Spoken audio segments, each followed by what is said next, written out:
Question number 29. She could not but cry. সে পারলো না কিন্তু কেঁদে ফেললো। Use help. হেল্প শব্দটা ব্যবহার করে সেন্টেন্সটাকে রিমেক করতে হবে। সে পারলো না না কেঁদে থাকতে, বা সে না কান্না করে থাকতে পারলো না।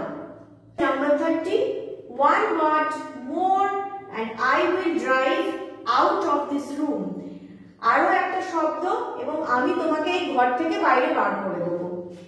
Use unless মানে যতক্ষণ না পর্যন্ত।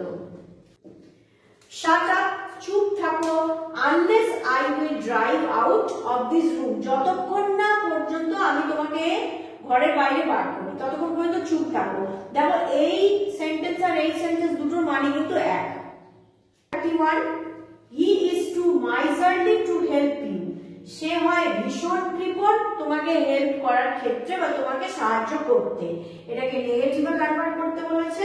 He is not very kind to help you. সে হয় না খুব দয়ালু তোমাকে সাহায্য করতে।